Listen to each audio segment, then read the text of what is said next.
Recording in progress. Okay. We have some echo here. Good.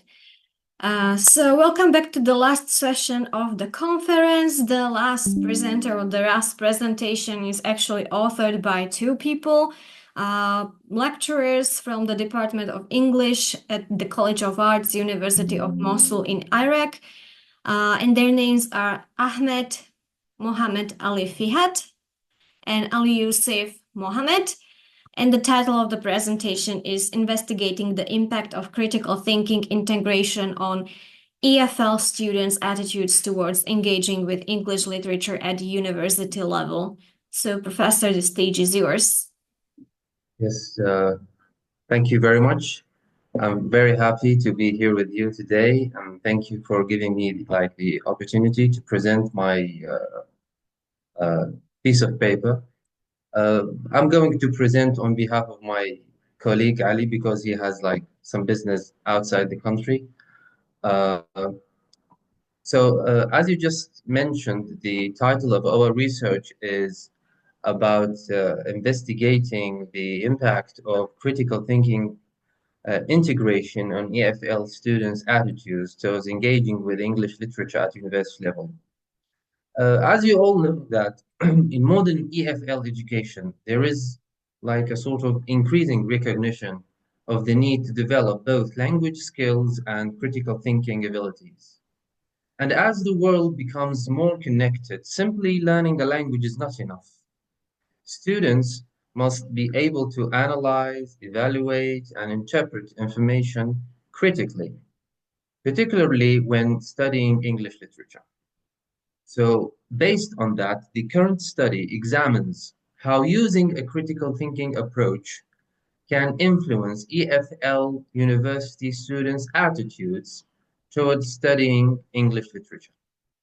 While previous research has explored language, learning, and cognitive development, we believe that there is still a need to understand how teaching critical thinking affects students' views and engagement with, I would say, complex literary texts, which often involve cultural, historical, and thematic elements. So, the following research questions were formulated to address the identified research problem. Number one, to what extent can incorporating critical thinking in literature instruction be effective in teaching English literature? And how does integrating critical thinking strategies in EFL instruction affect university students' attitudes towards studying English literature?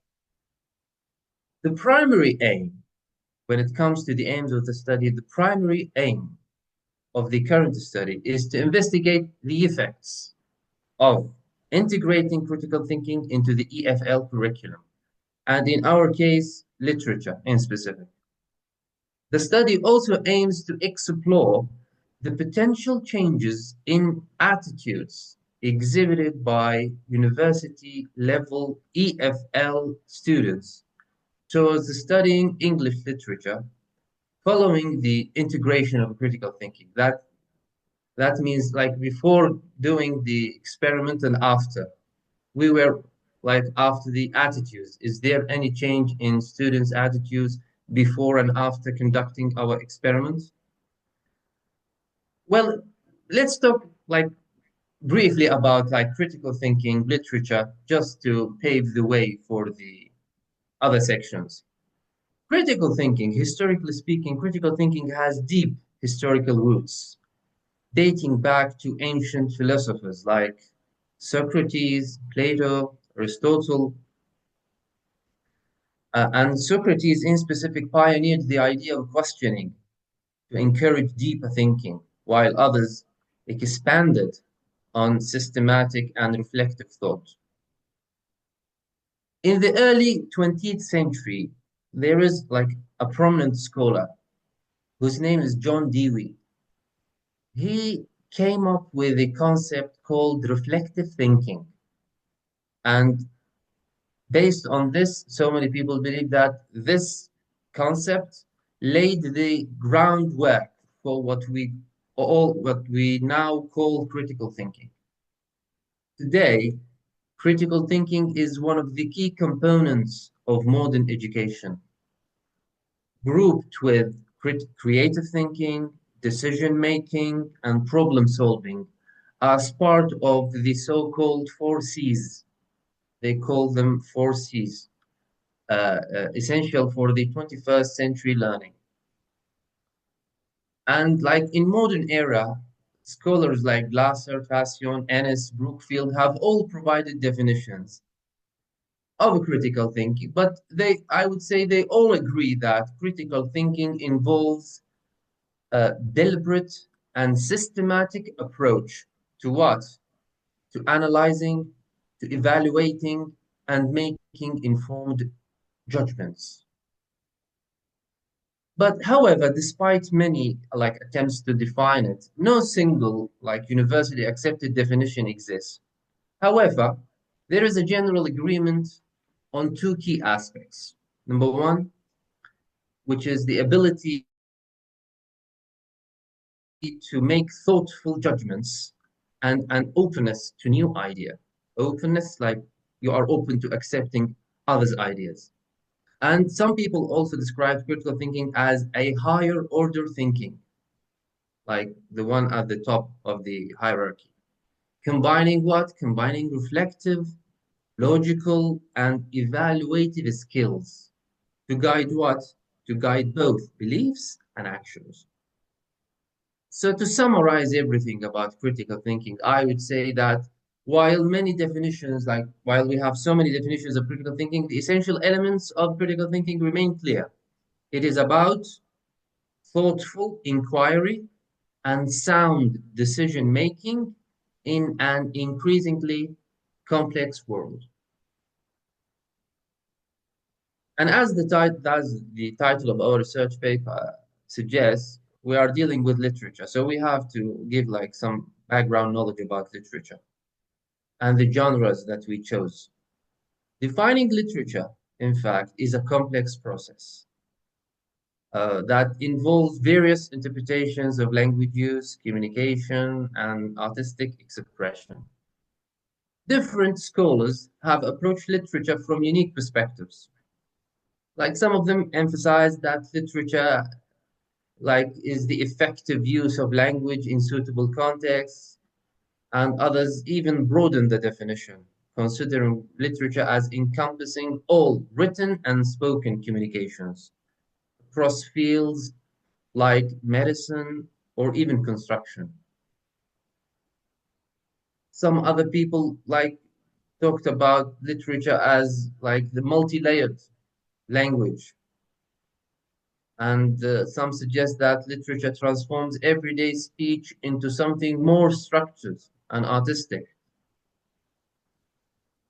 And like most recently, Mayer adds that literature typically includes careful language use, fits into genres like poetry or prose, and invites aesthetic interpretation.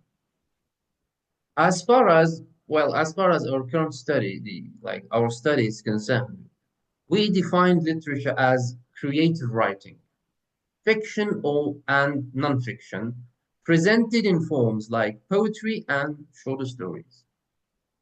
So the creative manipulation of language in these forms expresses what? Expresses ideas, emotions, and experiences, often emphasizing both aesthetic and communicating qualities. So as far as the like current study is concerned, we focused only on two genres, poetry and short stories, because you all know that there are so many genres of literature. So because of like the course, it lasted like 3 months, so we didn't want to spend so much time on so many genres, and maybe this would create a sort of confusion for students. So from a language teaching perspective, because as you know, sorry, you don't know because I'm not like have a background knowledge in literature. My area of specialization is applied linguistics. So I'm applying something like the teaching methods that we use, the approaches that we follow, I'm applying them on something like literary text to see some changes. So incorporating, from our point of view, incorporating literary genres like poetry and short stories into EFL classrooms provide teachers with diverse materials to engage learners. Poetry, for example, enriches students' vocabulary and analytical skills. Of course, there are also so many other skills. Shorter stories, due to their brevity and accessibility, are highly effective for language learning, promoting motivation and allowing educators to introduce a wide range of attitudes. Now I'm going to like jump quickly to or summarize like some approaches to teaching literature because there are certain approaches in the literature review that deals with teaching literature. I'm going to move quickly, like we have, uh, sorry, yeah, there are the. So what do we have? The first one is the cultural approach. In the cultural approach, we focus on teaching literature within from the name, from its social, historical, and cultural context. The goal is what is to enhance students' understanding of different cultures and ideologies through literary texts, while the language-based approach emphasizes the detailed analysis of language within literary texts. It focuses on improving students' language skills, vocabulary, grammar, and stylistic interpretation through engagement with the text's linguistic elements.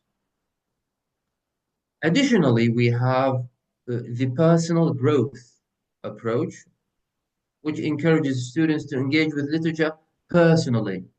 Look at this, personally, connecting text to their own experiences and emotions. It fosters critical thinking and deeper personal involvement with the material. What is more, we have what is called the integrated approach, which combines both language learning and literature to provide a holistic learning experience. It integrates linguistic, methodological, and motivational aspects to develop both language skills and cultural understanding. The stylistic approach, on the other hand, concentrates on the unique features of literary language, helping students analyze texts based on style and structure, especially in poetry. Finally, we have the what is called the critical literacy approach. Sorry, the critical literary approach, which aims to develop. Yeah, this is like one of the most related approaches when it comes to teaching critical thinking, because this, like the primary aim of this approach is to develop students' critical thinking by encouraging them to question and analyze the social and political influences in texts. It promotes an awareness of how language shapes social realities. So it teaches students that there is always a hidden message within the text, any text, I would say.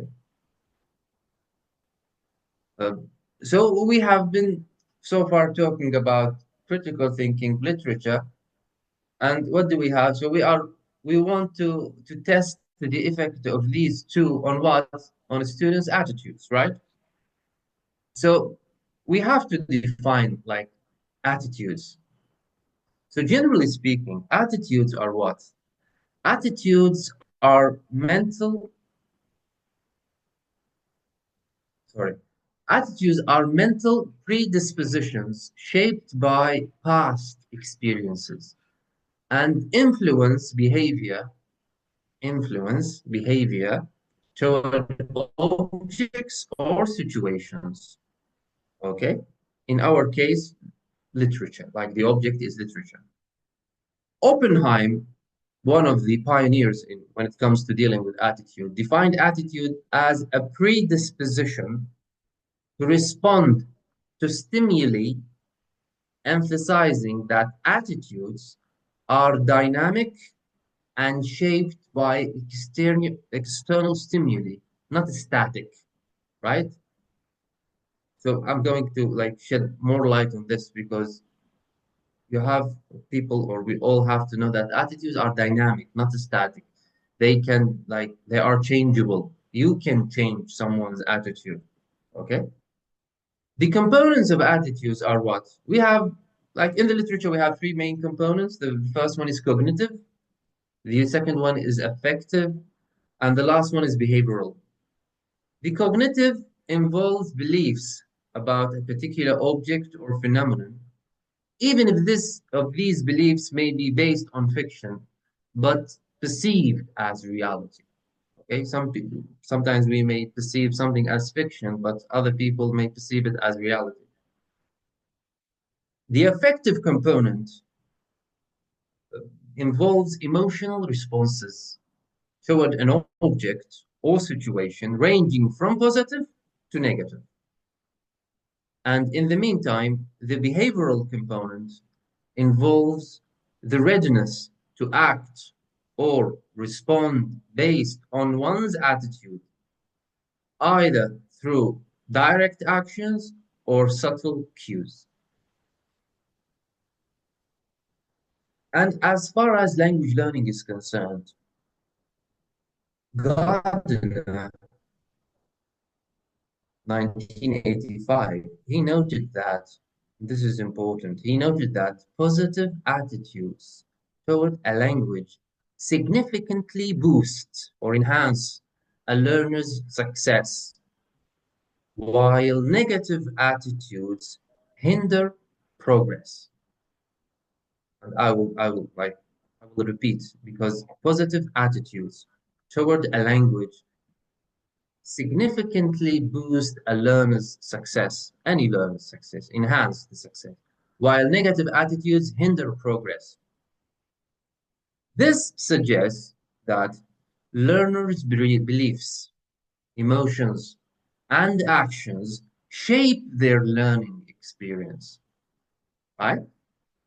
As if it is their attitudes towards something, this will like determine the success or failure of their learning journey or learning experience or whatever. Uh, and there are also some like characteristics of attitudes like intensity, preferences, privacy, and intensity levels. Um, like in conclusion, attitudes are complex, dynamic constructs influenced by what? Influenced by cognitive, emotional, and behavioral factors, as well as by social and environmental contexts. Yeah. So so far I have like give you like a summary of the literature review. Now I'm going to move to the like to the methodology, to the practical part, so that we can focus more on uh, as you see, like in my presentation, in the PowerPoint presentation, the research design, our research is one of a called experimental design, in which we used a control experimented pre-test, post-test design to evaluate what? To evaluate the effect of the intervention. The intervention, we mean the critical thinking based approach, because only the experimental group followed the critical thinking based approach, while the control group was taught using the currently used literature teaching approach. Right? We have chosen 60 seniors at the Department of English. Okay, 60 senior students, and we divided them equally into two groups. One of the groups was assigned as an experimental group, and the second one as a control group. Again, the experimental group underwent instruction grounded in a critical thinking based approach, while the second designated as the control group, followed the conventional pedagogical methodologies currently in practice.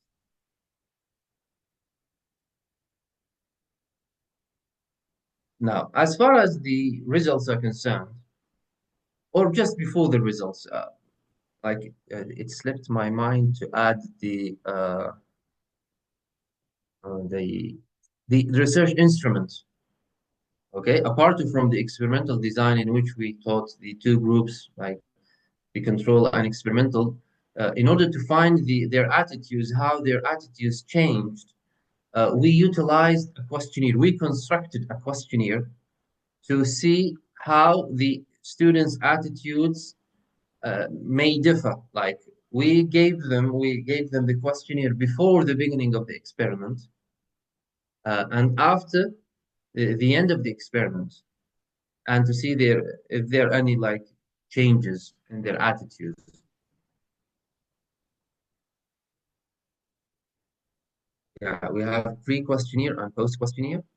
And then we did like a sort of analysis, comparative analysis, uh, by juxtaposing the scores derived from the questionnaire distribution before and after the experimental phase, thereby facilitating an evaluation of the differences between the two groups. And the course materials, we selected two poems, Mother to Son and The Dream Keeper, and two short stories, The Telltale Heart and Charles. In fact, the materials were selected after a thorough consultation with English literature teachers at the University of Mosul, and the specific texts were chosen for their literary and educational value. Each text was carefully selected to promote participants' critical thinking when dealing with literary texts. Moving to the results or the key findings. In fact, the data analysis revealed a significant difference between the experimental group and control group when it comes to enhancing student positive attitudes. The findings denote a noticeable positive shift in students' attitudes towards studying English literature after exposure to the critical thinking based approach. There is now like a high, I would say, a heightened, like a higher level of confidence among students regarding the effectiveness of this method or intervention in reshaping their approach to engaging with literary texts. The obtained results demonstrated a statistically significant improvement in students' attitudes towards studying English literature, which was evident in the experimental group post-test results. Because during the experiment, like the experimental group, students in the experimental group were exposed to and actively engaged in critical thinking tasks in their literary analysis activities.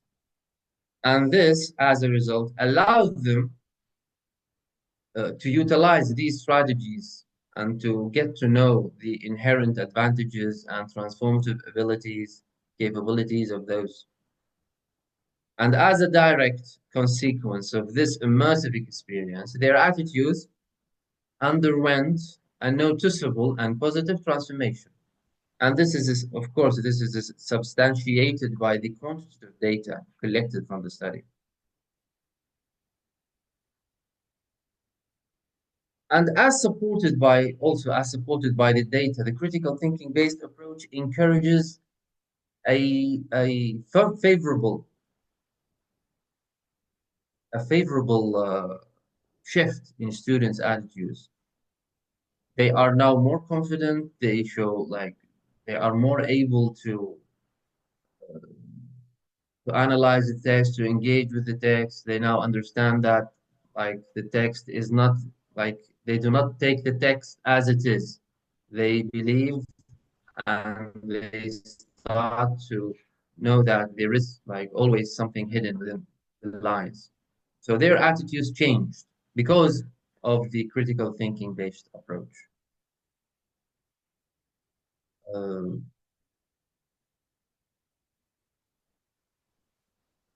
yeah, as a conclusion, well, in conclusion, like incorporating a pedagogical framework grounded in critical thinking principles within English literature instruction positively influenced, pay attention, positively influenced the students' attitudes towards literature study.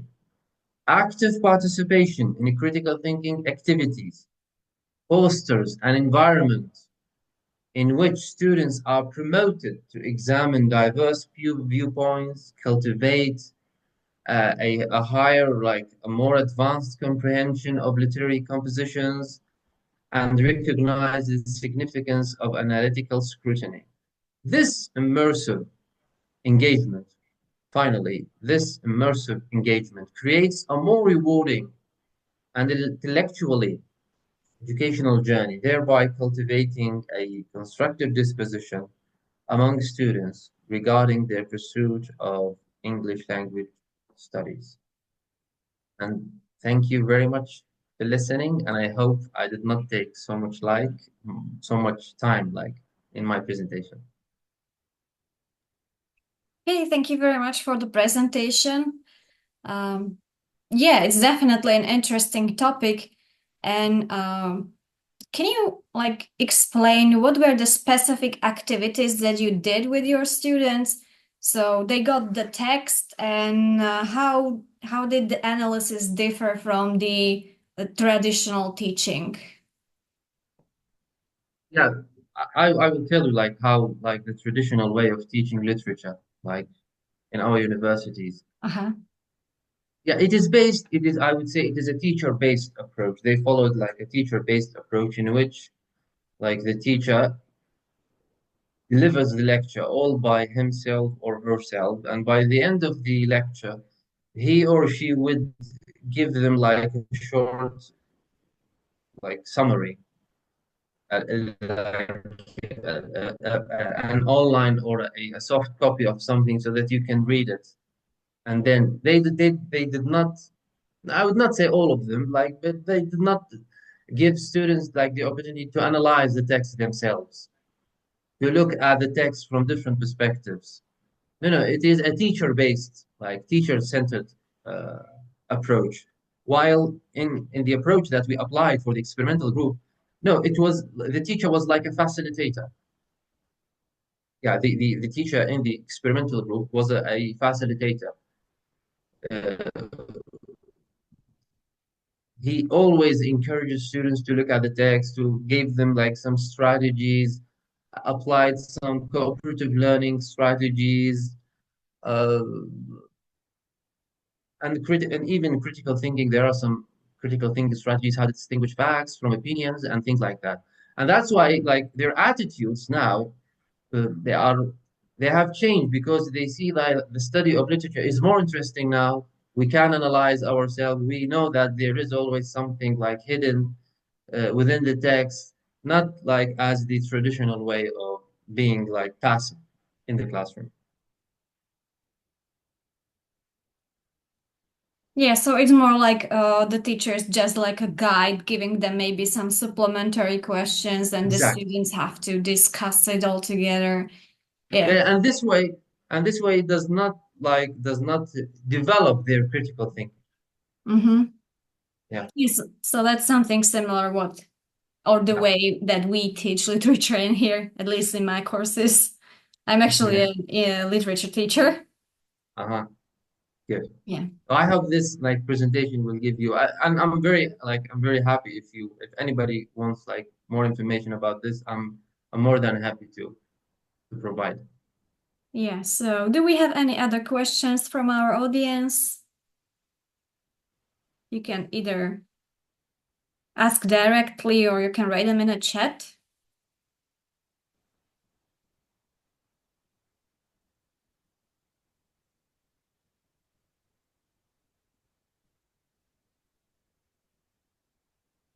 So I guess our participants are rather shy. We've Yeah. received one heart.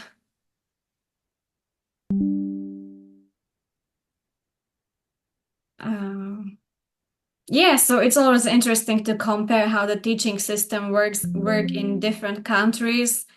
Yeah, And what for us is almost like normal or a part of the classes for others can be really like a challenge or something new and experimental.